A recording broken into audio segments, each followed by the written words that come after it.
Welcome in, everybody, to Betting Pros. It's time to place your bets. It is me, Joey P, Joe Pisapia, and it's week 2 and it's Tuesday, so we're going to take a look at some of the data as we head into week 2 of our wagering. Of course, the data czar is here to break it all down, the king of the nerds, and that's a good thing, let me tell you. I'm a nerd, Sam's a nerd, Sam Hoppen, and you're a nerd too because you're hanging out, talking numbers with us in terms of betting. Sam, it was a wacky week 1, as we always saw it, and just so everybody knows, too, I know we do the survivor pool pick at the end of the show here. I got my 49ers. Sam originally did pick the Cincinnati Bengals, but I am in a survivor pool with Sam. He is still alive, not because he picked the Bengals, because after the T. Higgins news came out and some more news came out, he did switch to the Bucs. So I'm allowing you to buy back in to our survivor pool pick. You got off by the skin of your teeth, Hoppen. I do appreciate that. I will keep as a buyback challenge, keep both the Bucs and the Bengals off of my list for the rest of the season. It's tough because we do the show on a Tuesday and we don't have a lot of injury reports. Part of it was, again, we got the Higgins doubtful and then eventually inactive news, and then Jamar Chase was questionable, not because of the contract, because of I think it was food poisoning on Saturday that he had. So it just wasn't quite sitting right with me. Jamar Chase was sick. He just couldn't see a contract number without enough zeros in it. And it was making him ill. He just could not stomach it no matter what. But again, today we're going to take a look at the futures market. Sam's going to give us a little update on that. We'll give our survivor pool picks at the end of the show. And of course, a lot of the stats, and there's a lot of injuries that are going to impact these games. So we're going to break that down for you here. Don't forget to sync your sports books for free with the Betting Pros app. And of course, subscribe to the channel here at Betting Pros. And when you subscribe and you drop your comments below, you could win this incredible signed Nick Chubb helmet. That's right. Our friends at pristineauction.com have paired with us, and we're going to give this away to somebody here. So download the Betting Pros app, leave a review of the Betting Pros podcast, or subscribe to our social media channels. That's what you do. And then head over to bettingpros.com/contest. Again, that's bettingpros.com/contest. Fill out that form. And remember, when you subscribe to more things like our Betting Pros X and TikTok and Instagram, the more actions you complete, the more entries you can receive to win the Nick Chubb helmet. That's how it works. So get on board with your BP crew here, and we'll be announcing the winner right here on this very channel. So make sure you turn on those notifications, ring the bell till it goes ding, so you know if you're the winner of the big Nick Chubb helmet giveaway. All right, BP NFL Tuesday. Let's get after it, Hoppen. And let's start here with some of the line movement we might see this week. Let's start with Steelers and Broncos. Fun last-minute change. Russell Wilson wasn't playing quarterback. Ended up being Justin Fields over the weekend. How much does this matter as long as Bo Nix is still playing quarterback for the Denver Broncos? Yeah, the Pittsburgh quarterback situation is going to be interesting to follow because, again, that was another one of those late week things that popped up for Russell Wilson. Had a calf strain, and suddenly Justin Fields was in. This line for the Steelers-Broncos game right now is about 3 across the board, with the Steelers favored on the road in Denver. I haven't heard anything at this point as to who's going to start for the Pittsburgh Steelers, but honestly, I don't think it matters who does. I have both of these quarterbacks rated about the same in my power rankings. And so I think if they go with Wilson and that shifts the line a little bit, that may be an overreaction.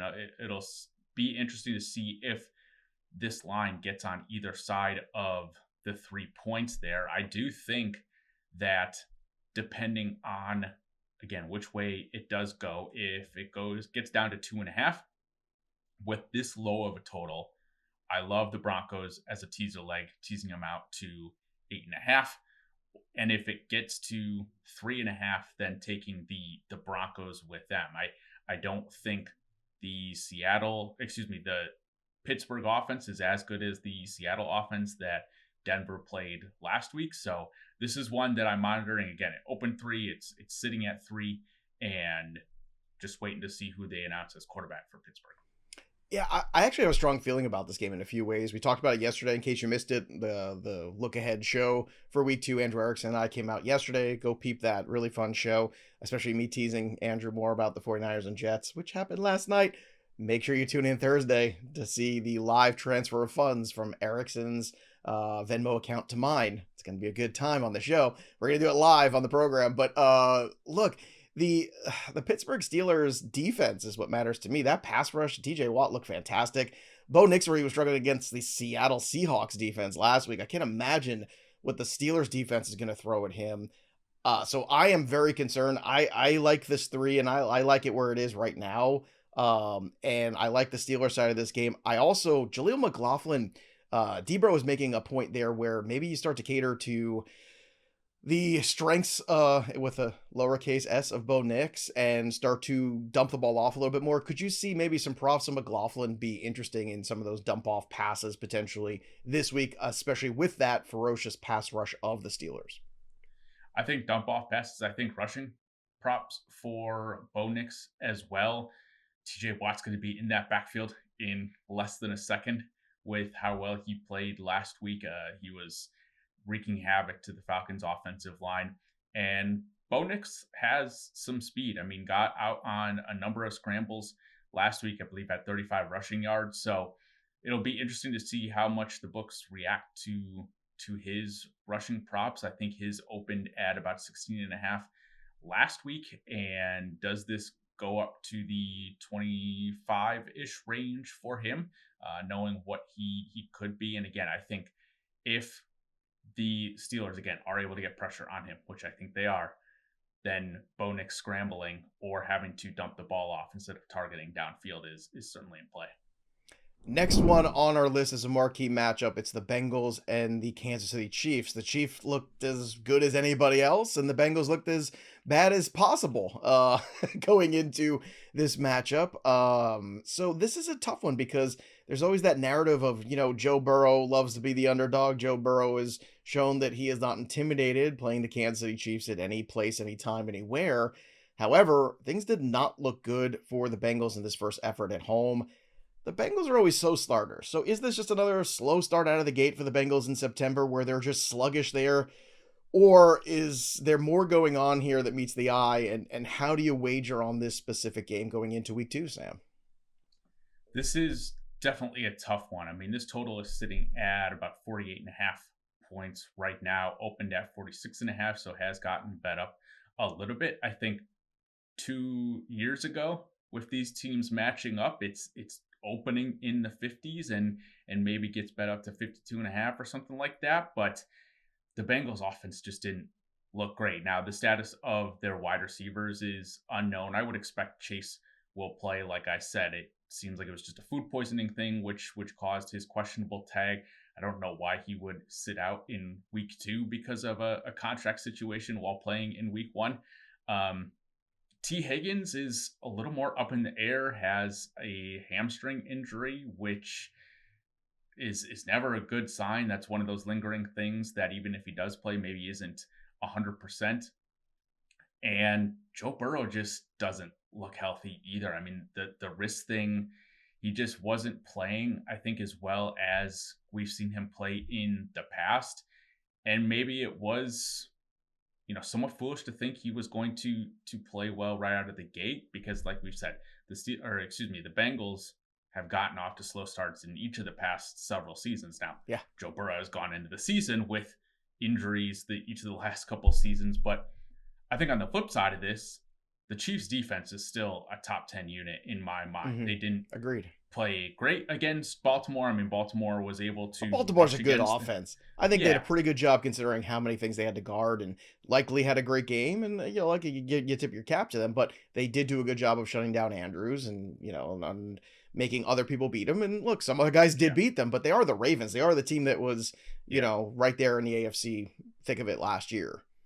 So I think, again, with how good the Chiefs defense is, we also saw the Bengals last week get run over by the Patriots. They ran for 170 yards on the ground. I could see the Chiefs running the ball a little bit more with Isaiah Pacheco and having success doing so, which inevitably will slow the game down a little bit. So we also don't know finally what's going on with Hollywood Brown, whether he's going to play this week or not. Seems like it's trending in the direction that he does, but how big of an impact he'll have. So again, this has been bet up a couple of points already. I'm wondering if we've hit sort of that resistance point in the market where maybe it starts to trickle back down a little bit because some of these injury statuses.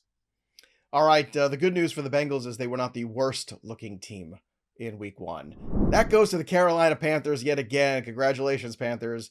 If nothing else, you're consistent. They got their doors blown off by the New Orleans Saints. It was an embarrassing contest. Now in week 2, they go to play the Chargers, which I'll take the L on this one. I'm going to own it. I thought the Raiders were going to win that game. I thought they were going to cover at the very least. Neither of those things happened, obviously. And unfortunately, they kind of handed that game away. But the Chargers, regardless, seem to have landed on something with J.K. Dobbins. He looked great. So looking at this game right now, what are you paying attention to in terms of some of the line movement that might happen as the week goes on?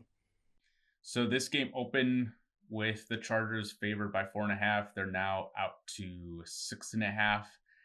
I'm really just wondering what the resistance point in the market is at which people are going to be willing to buy the Panthers. Like, they're just not good. I mean, Bryce Young looks not great again. The Panthers just lost Derek Brown, who is probably their best defender on the defensive line at least. And the Chargers rushed extremely well with a league-leading 87 rushing yards over expectation on Sunday against a solid Raiders run defense. I just don't know why we would expect a different result on Sunday for the Panthers with the Chargers coming into town. I think the Saints have a slightly better defense than what the Chargers have, but Joe Alt had a fantastic game against Max Crosby. He didn't allow a single pressure against him in 11 matchups. He allowed just 3 pressures all day. I think this Chargers offense is going to be able to move the ball extremely easily and get at least past the 6.5. All right, let me ask you this. What's your threshold for this game? Like, when are you starting to be uncomfortable where you would consider the Panthers? Is it 7? Is it 7.5? Is it 8.5? I mean, honestly, I could see 8.5 in this game, and I wouldn't even blink an eye about it. I don't think that's enough to make me want to invest in the Panthers, but where do you see it? And this doesn't necessarily mean that I'm buying the Chargers all the way out to this point, but it's probably double digits. I mean, yeah, I would agree. Look, I'm not buying the Chargers either. Clearly, I picked them to lose in week 1. And you know what? It wasn't like they made the most of opportunities that the Raiders handed them on a silver platter. So give them that. They took care of it. They are going to go on the road here. Chargers on the road historically also, sometimes not the best situation. But the Panthers just looked so completely bereft of any sort of continuity on offense or defense. Like, everything just looked bad. Everything looked bad. And that's tough to recover from. I think you're right. Double digits sounds like maybe when you start to consider it. Yeah. I don't have anything good to say about the Panthers. Your mom raised you right. If Sam's mom said, if you don't have anything nice to say nothing at all, but it's a podcast. You got to say something. All right. Before we get into some of the futures looks and more of our show today, I want to talk to you folks about Edge. If you're looking for a way to get cash back to loan funds into your favorite sportsbook or daily fantasy site, our partner Edge Boost, the financial platform for smart bettors, allows you to do just that. Here's how it works. You go to bettingpros.com/edge and you enter your information to sign up for their digital Visa debit card. So for a limited time, you earn 0.50% cash back on all September deposits with no limit. You earn a 25% bankroll increase up to $5,000, which you can pay back at 0% interest over the next month. Simply link your new Edge card information to deposit money into your preferred sports betting partner and fantasy sports platform. And if you're thinking to yourself, well, what are the advantages of Edge, Boost, Visa Debit, as opposed to the existing PayPal or other methods? Well, Edge Boost allows you to instantly load and withdraw funds to and from your favorite platforms. So you don't have to wait. There's no waiting period when trying to transfer funds from one sportsbook to another to catch that line that you've got your eye on before it's gone. Edge Boost pays you on every single transaction just for using the card. Depending on how many times you withdraw and redeposit, you can earn thousands in cash back. Their cash advance allows you to load more money up to $5,000 up front, which is very helpful, obviously. And you can take advantage of that new user welcome offer right now. You can enable larger entry fees into DFS contests, etc., etc. So, with the Edge Boost debit card, there are no fees, no interest, and no credit checks. The card is backed by a no fee, no minimum, FDIC insured dedicated bank account, and meaning no frozen accounts or transaction reviews, just a safe place from which to deposit and withdraw your money. So sign up through bettingpros.com/edge and lock in your 0.50% cash back offer for September today. That's bettingpros.com/edge. Sign up today. All right, let's go, Sam. Let's sign up for some more football here and let's talk about the futures market because there's something brewing at MVP that's got your eyes. Last year on our podcast, I touted this guy to win the MVP. He did not. He came up short because of a couple poor late season performances. But I'm going back to the well with Dak Prescott. And I know it's only 1 week. He didn't have a great game, but he was playing what was still, I think, a great Browns defense. And like I said, it could have been the MVP last year, if not for a couple of poor late season performances. But this award is highly narrative driven.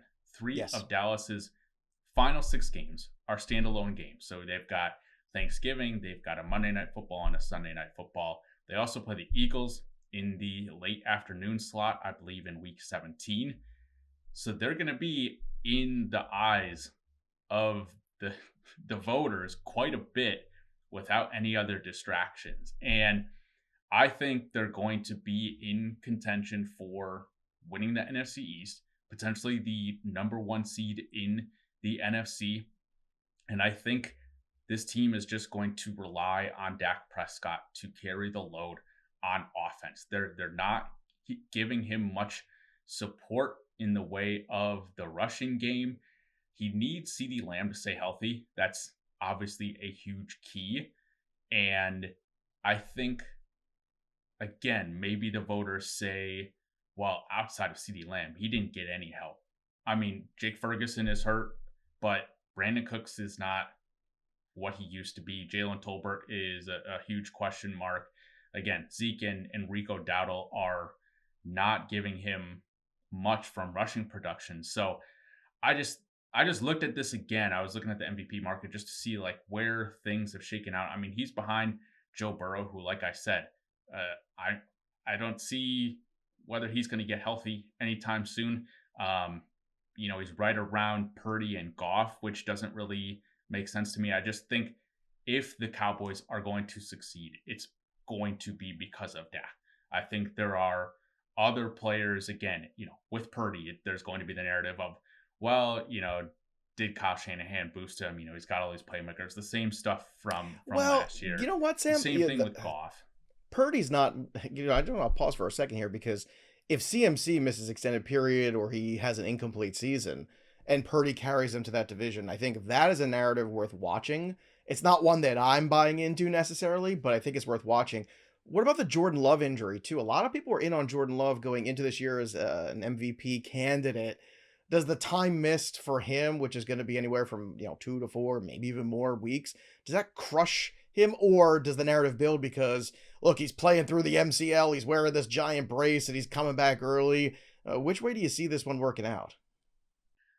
I do think that's not a bad way to do it. I mean, it's 150 to 1 right now. Is that what it went to after? Wow. Which, again, is a huge bet on the injury. It's, looking at all of the other player performances.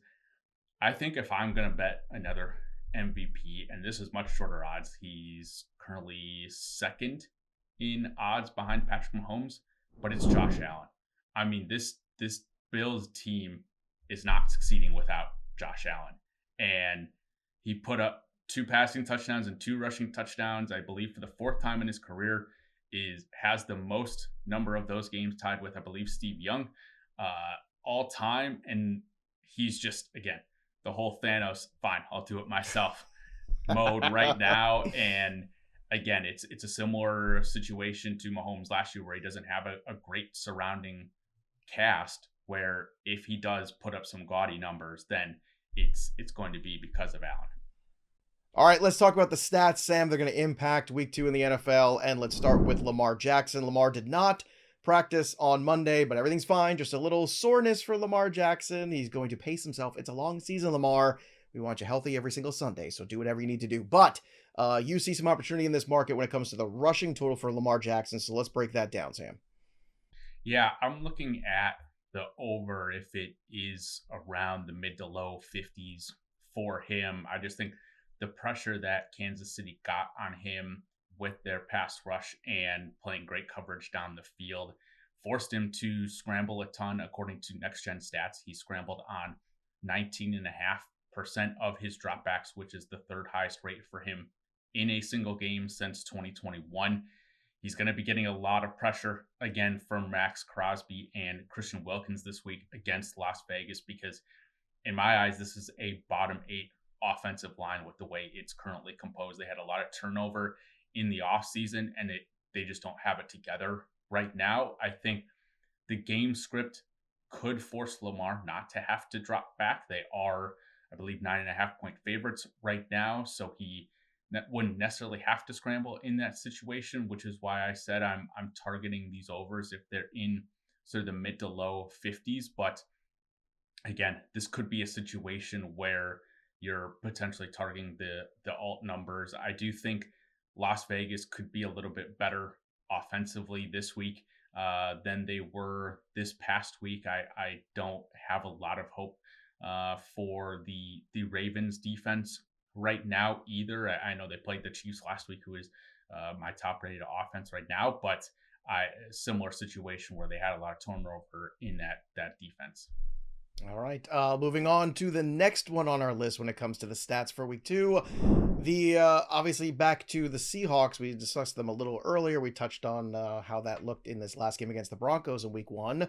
What do you see with the Seahawks and how they're running this new offense? Because it's a lot of new here with Seattle. Yeah. New coach, new OC, new system, a lot of new. And it takes sometimes the new for all of us to kind of figure it out and for the players to get comfortable with everything. So what did you see in week 1 that you think we can make some money on in week 2? Yeah, so all the same players, but a brand new scheme. Bringing in Ryan Grubb from the college ranks to be their offensive coordinator for Mike McDonald. But in week 1, Seattle used motion on 78.9% of their plays against Denver. This is the highest mark for them in a game since 2021. This is not your father's Seahawks offense anymore. And I think this is just a big boon to Seattle's offense. I'm upgrading them a little bit, knowing that Grubb has the goods. I think he is going to bring a positive scheme to this offense. So for me, I'm targeting their team totals the next several weeks because they play some defenses that either have a solid coverage or a solid pass rush, but not great for both until they play San Francisco in week 6. So I love their team total this week. I love it in future weeks as well, assuming this offense continues to click. And again, obviously Seattle had the 2 safeties on Sunday, but that's more a function of them starting with some terrible field position. So if their defense continues to improve as well, get them some more advantageous field position, they'll be able to score with a little bit more ease. All right, some good stuff there from Sam Hoppen. One more game to talk about before we get to the survivor pool pick of the week. I want to talk about the Packers here and the Colts. Tough times there in Green Bay. I hope you're, hanging in there, Sam Hoppen. But it's going to be Malik Willis, at least for now, which means obviously we're going to be pivoting to a lot more running of the football. I think Wilson with some low numbers are really interesting to watch what those numbers are when they come out with him for props.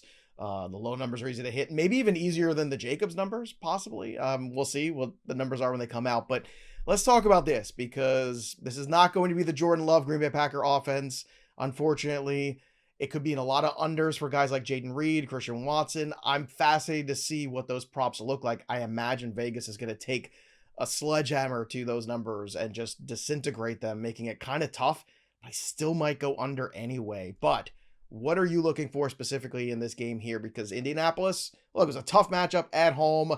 They kind of got a break here to go play Green Bay in week 2 without Jordan Love. This is a great chance here. I don't want to say must win because it's week 2, but certainly a great opportunity to get a win where maybe you didn't think you were going to get one. What do you think about this one?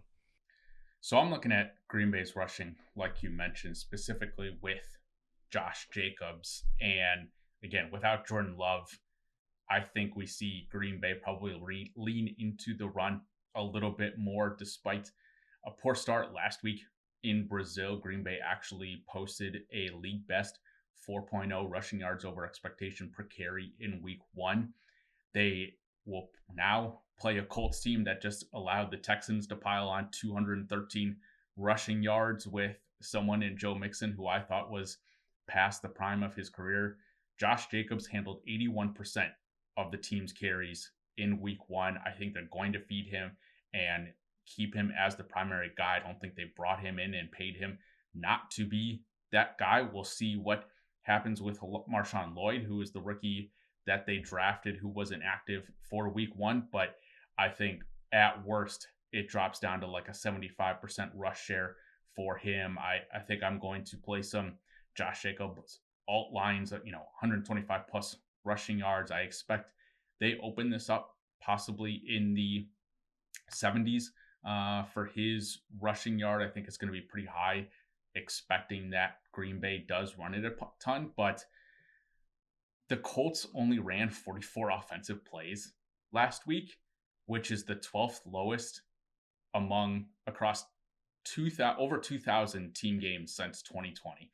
So they are a very boom bust offense. Obviously, they had the long touchdowns and long passing plays because of Anthony Richardson. Mm-hmm. But that just means it's getting back into the hands of the other offense that much quicker. And so that could sort of offset the play volume decrease that Green Bay might have by being less efficient if the Colts continue to play fast and have some of these explosive plays. All right. It's time to get to week 2 and advance in the survivor pools. I'll go first this week. Take some pressure off Sam. And like I said at the top of the show, Sam is an honest guy, very, very forthcoming here. He was on the Bengals like everybody was on the Bengals. Even I said, look, the Bengals is an easy one. I don't want to go with the easy one because the easy one tends to never work out. And damn it, I kind of liked being right because it was my Patriots. With the upset special there, it was kind of fun. Sam, I could not believe on Sunday morning that number was 7.5. I'm mad because I saw the 7.5 while I was live on TV and I didn't bet it. And I forgot to go back and bet it. And I was like, oh man, 7.5 is just way too many points. And gotta get more Post-it notes. But anyway, week 2, keeping it simple. The Raiders kept giving away games. I don't think Gardner Minshew and the Raiders are going to go into Baltimore and win. So do I want to use up the Ravens early? No. But considering, I would say a third, maybe even half, if not more, of survivor pools. I don't know what the data is. You might actually have this. How many people got eliminated in survivor pools based on the Bengals? I'm keeping it simple, stupid. The KISS method. And I'm going right to the Baltimore Ravens at home. Baltimore's a tough place to play. Home opener. They got some extra rest time. I think you'll get a little bit more Derrick Henry in this game than you got in week 2. And hopefully a little bit more Mark Andrews. And when you compare all the, possibilities of what they could do on offense when everybody's a little bit more seasoned in practice and working together, I think that can only mean good things for the Ravens. So give me the Ravens, week 2, keeping it simple. Sam, where are you going for your week 2 survivor pool pick? Well, yeah, real quick. I don't think the Ravens this early in the season is a bad move because while I mentioned that Lamar Jackson was rushing a ton, he was taking a ton of hits too. And, sure. I don't think and they have a tough schedule. They have a tough schedule too. Sustainable for them. Maybe he misses a game or two against some of these easier opponents, which makes you less confident in taking them later on. But I'm going with, again, the keep it simple, stupid method. I'm taking the Chargers. We talked about this game earlier. I don't care what the line, obviously you don't have to pick against the spread, but the Panthers are my lowest rated team. I liked what Jim Harbaugh did in game 1 with the Chargers. I think their offense is a little bit better than what some people might have expected going into the season. So enough is enough. Let's take care of business, boys. Yeah, I feel like it's going to be whoever plays the Carolina Panthers for the next few weeks, but I'm going to not take the low-hanging fruit this week on that. Not that I think the Panthers are going to win, but I'm going to save that. I think I get one out of the Ravens first and then go against the Panthers another time. Sam Hoppen, great stuff as always. You can check out all of his stuff on bettingpros.com too. He's always got amazing articles. Follow him on X too, because he does fantastic work there. He's got all these numbers that can really help inform not just your fantasy investments, but also your wagering investments too. And of course, don't forget to download the Betting Pros app. Be sure to sync your sports books for free. And check out some of the custom betting systems out there too. Sam, you could probably talk about the betting systems better than anybody. Break down real quick, how do you approach, your betting systems, how people can kind of create their own on the app, because this is one of these really cool features that the Betting Pros app offers. And a lot of people really are still learning about some of these cool tools that we have. Yeah, I do think it is a really cool way to, sort of back test some theories you might have. That's one of the challenges in modeling it. And this is obviously not necessarily creating a linear regression model by any means, but it's again a way to see if, over a longer sample size, which I think is the key part with some of these systems, is getting a big enough sample to see, okay, over the long term, are these trends really playing out? So just throwing stuff at a wall just to see what sticks and see and figure out what maybe correlations might or might not exist that you wouldn't have previously thought of. Hey, look, you can get a free look at those betting systems right now. If you haven't downloaded the app before, you get a free trial of Betting Pros Premium for a few days there. So check that out. Again, download Betting Pros wherever you get your apps, and make sure you sync your sports books for free, mind you.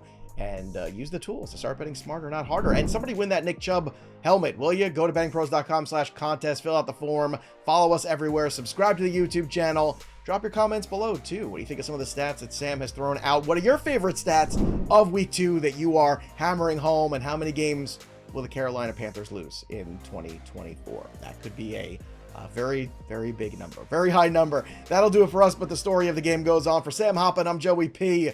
We'll see you next time, kids.